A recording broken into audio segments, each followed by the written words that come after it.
So welcoming once again, we would like to look at errors that do not affect the trial balance. After we've looked at errors that affect the trial balance, it's very important to know that there are also errors that don't affect the trial balance.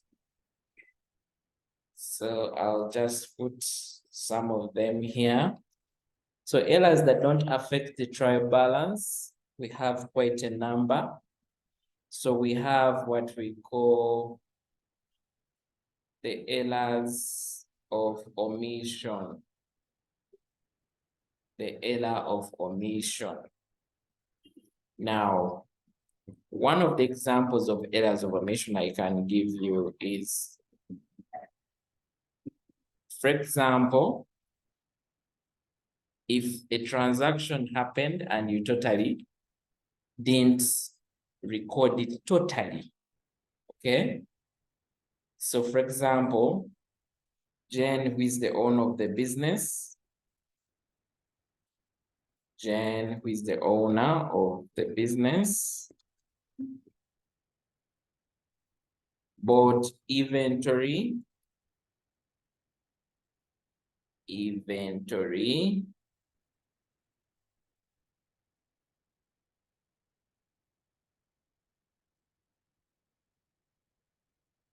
worth 10 million, but this was not recorded anywhere in the books of accounts. So Jen bought inventory worth 10 million, but this was not recorded anywhere in the books of accounts. So there was no debit entry made, neither was there a credit entry that was made. So what this means that your trial balance didn't have any effect on the debit side and did not have any effect on the credit side. So why I'm now speaking about the trial balance is that if you don't record anything here in the debit and credit in any of the accounts, means that even the balances that you transfer to the trial balance will never have any effect of this transaction because it was not recorded anywhere. Now, this transaction, there is no way it will affect your trial balance. Your trial balance will be able to balance, but you would have made this error. Now, something that you need to take note of is that errors that don't affect the trial balance do not involve a suspense account in correcting them. So you do not need a suspense account to correct such an error. If they're telling you that Jen, the owner of the business, bought inventory worth 10 million, but this was not recorded anywhere in the books, and the examiner is asking you to record this transaction, please record it the way it should have been recorded. For example, if Jen bought inventory worth 10 million, it means that I'm going to debit my purchases with 10 million, and I'm going to credit my cash because I bought inventory still with 10 million. This is how I correct this error. It does not require me to bring in a suspense account at all. This is one. Let's look at the second one. Let's look at the second error. So the second error is called error of omission. So error of omission, I'll give you an example. Jen sold goods to Johnson worth 20 million. These goods were recorded in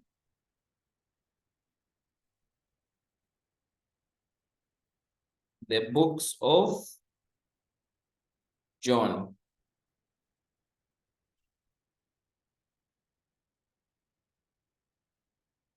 The posting in the sales account was made correctly. Now, the error of commission is taking into consideration that the Johnson's account is different from Johnny's account because these are totally two different individuals. So when such an error happens, so this is what— So I would like to inquire. Please. I wanted to, an increase in cash has a debit balance, then a decrease in cash has a credit balance. Huh? Yes. Okay, thank you. Yeah. And that comes from the notion of, there's what I usually call Alice, which says that whenever your assets are increasing, where Alice is meaning assets, this is meaning liabilities, this is meaning income, this is meaning capital, and this is meaning expenses. So whenever your assets are increasing,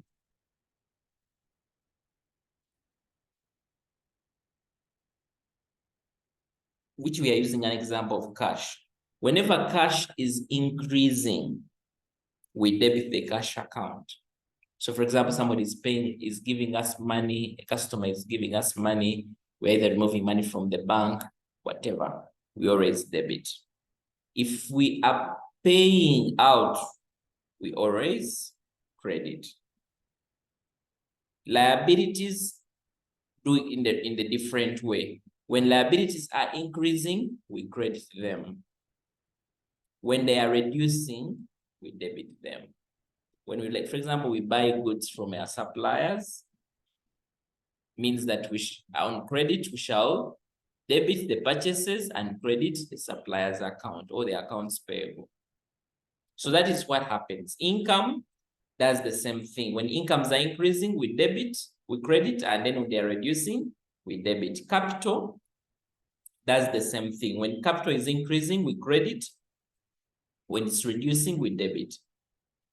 Expenses, we debit when increasing, and we credit, just like the way we do for assets. Now, means that, remember the double entry principle? So it means that as I'm debiting, this is my cash, I'm having another account that I'm crediting. For example, if I sell goods worth 20 million to a customer for cash, that means I'm going to debit my cash as I credit my income, which is the sales. So I debit my cash and credit my income. So that's how the double entry is. Is that okay? Person who asked? Yes, thank you. Okay. So we're speaking about Jane who sold goods to Johnson worth 20 million, but these were recorded in the books of John. So this is what this person did. So if they sold goods to Johnson, that means, let's say they sold, let me just make this clear. This is on credit, okay? These goods were on credit. So if they sold goods on credit, this is what was done. They came and debited John's account because John is an accounts receivable, which is an asset, so which is debited. So they debited Johnson with 20 million and credited sales with 20 million. But what were they supposed to do? They were supposed to do the reverse. They were supposed to debit Johnson's account and credit the sales account. This is what they were supposed to do, but they did this. So this is an error of commission. Now, how is this error corrected? Because the sales account was recorded in the right way, we don't touch it, okay? Now, our concentration is on this account. So means that this transaction, we are going to remove the 20 million from Johnny's account and put it to Johnson's account. Now, if these accounts, and there's an item that was debited, and we want to remove this 20 million from it, what we do is we credit that account. So we are going to credit John's account to do what? To remove that 20 million. And we are going to debit Johnson's account to now include that amount to Johnson's account. So reason why we are crediting John's account is because we debited it in error. So we are crediting so that it can just balance off. Okay? In accounts, we don't go and say, I'm going to go and grab it there and cross it out. We just do the alternative account process.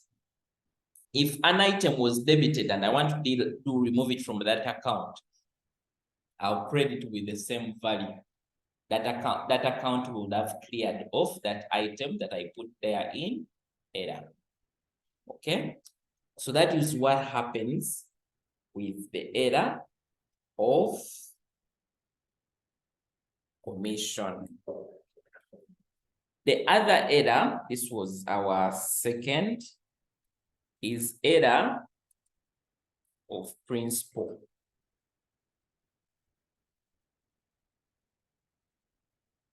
Error of principal.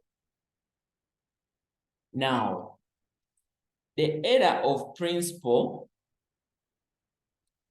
is where there is an interchange of the accounts. Now, instead of recording a transaction in the asset account, a transaction is recorded in the expense account and the reverse.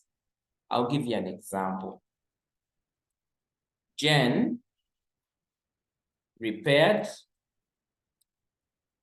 motor vehicle and paid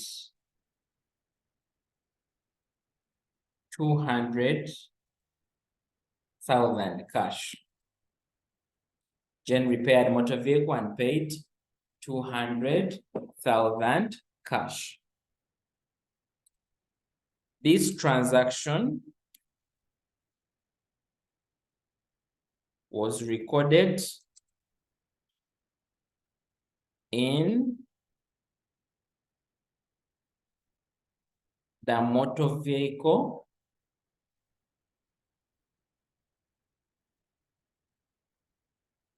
asset account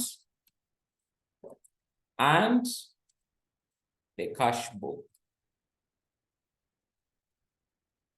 Now, I want you to give me some audience here. So this transaction, ideally, is a motor vehicle repair.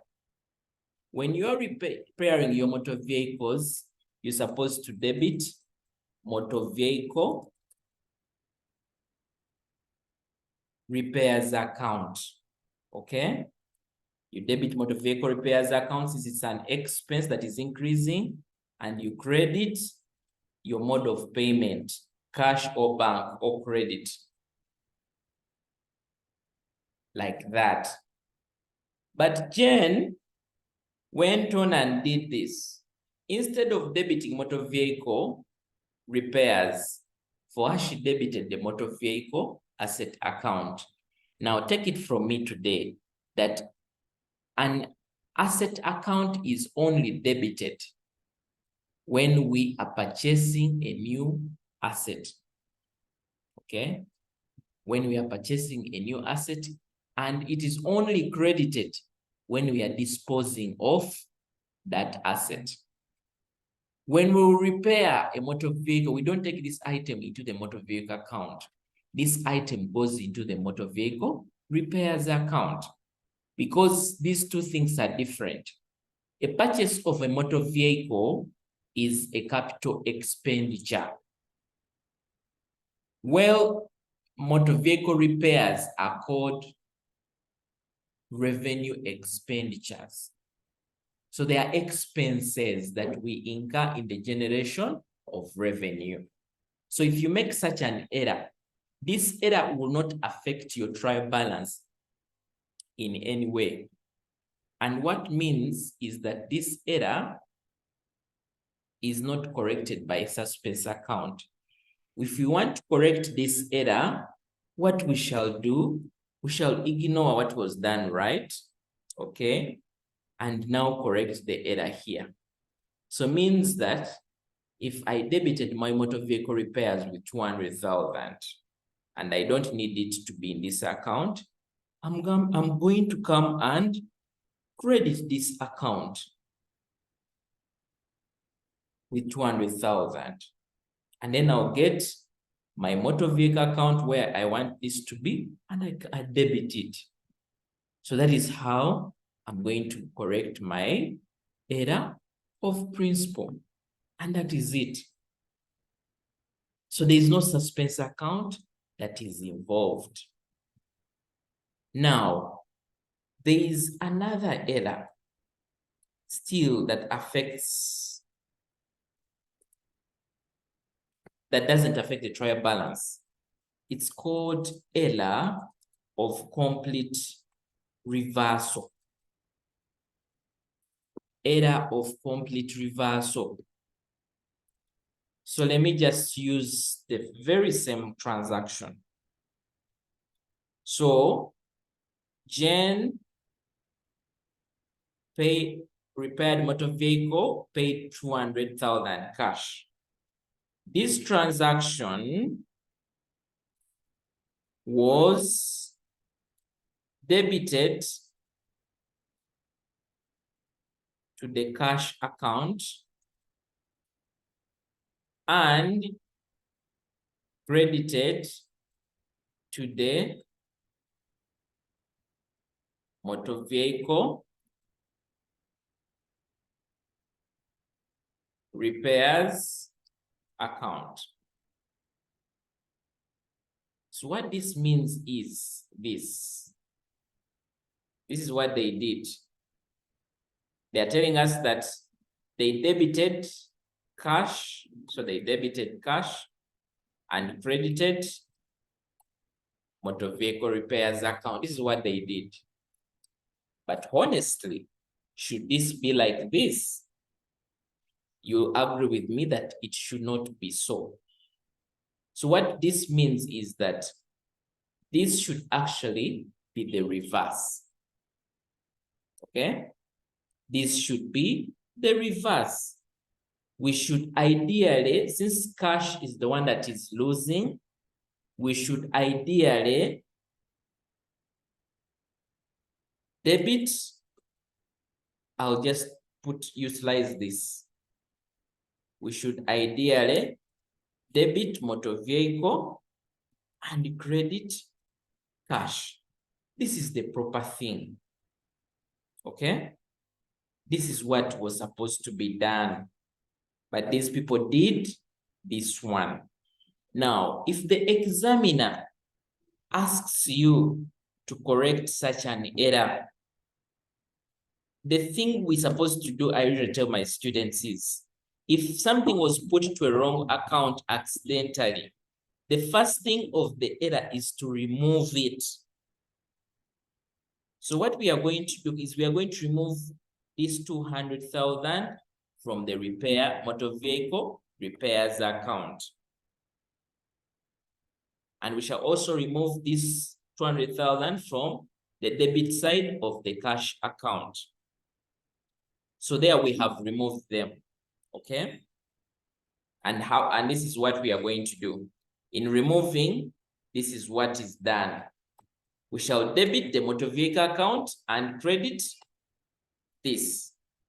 But this transaction has only removed the error. Okay, it has basically undone the error, but it has not recorded the transaction. Okay? It has not recorded the transaction. After we have removed the items that were posted wrongly to the different sites, we shall go on to post the actual transaction. So now your question should be, if Jen repaired motor vehicle worth 200,000 cash, what would have been the double entry for this transaction? The double entry for this transaction would have been debit your motor vehicle and credit your cash. Now, I want you to look very keenly here. We have done the right thing. We have done the same thing when we are reversing out these values to undo the error, okay? And we have done the same thing when we are posting the actual transaction. And that is why, for some people, instead of going through this process, they'll have a single transaction, which will be debit your motor vehicle with 400,000 and credit your cash with 400,000. So they will double the amount because they don't want to represent redoing the, basically undoing the error and now putting the items rightly. They don't want to go through that. So that is what happens. That is what happens. So that is why at the end of the day, for such an error, we shall not do this. We shall not do this, but we shall rather do this. So I hope that this makes really sense for you. So there are quite a number of other, what you may call errors that don't affect the trial balance. There are quite a number, but at least those should be able to give you an idea of what exactly you need to be doing. So what I would encourage you is, I have a video that I have done on errors, okay? Error correction of an examination question, which I would want you to go through. There are, I think, quite a number. So I want you to go through 2 videos of correction of errors, and you watch how I was correcting the errors and how I was able to draw the suspense account. Now, after you have done that, you'll now be able to try out a past paper question. I'm going to give you a number which I would like you to try out of a past paper question. So after you try out that, then that should be able to give you confidence that you can actually do a number on correction of errors. But like I said, our role is, when you read a question on errors, the first thing you should ask yourself, does this error affect the trial balance? If the error does not affect the trial balance, okay, it means that there is no suspense account involved. If the error affects the trial balance, means that that error is corrected by suspense account, okay?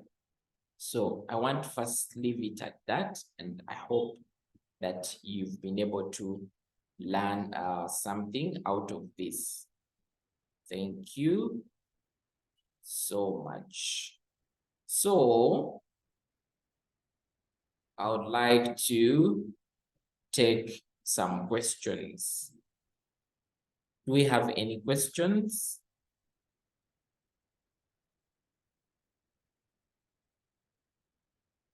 Joel, Everin, Oliver, those that are joining online.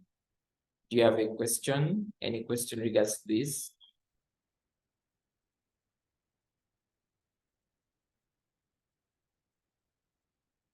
Have we understood? Okay, so Joel says he has no question. I hope that you've understood. So what I'm encourage you is, I'm going to give share with you again you can be able to access those videos on my YouTube channel, which is the Accounting Coach. Those videos, I know some of you do not have access to some of the videos, but if you have paid for the class, I should be able to give you access to some of those videos that are going to help you. So I've done some videos. Let me just try to show you. There's a video I want you to watch, especially when it comes to correction of errors. So this one, correction of errors and suspense account preparation. I want you to, if you have time, you can jump on it and look at that video.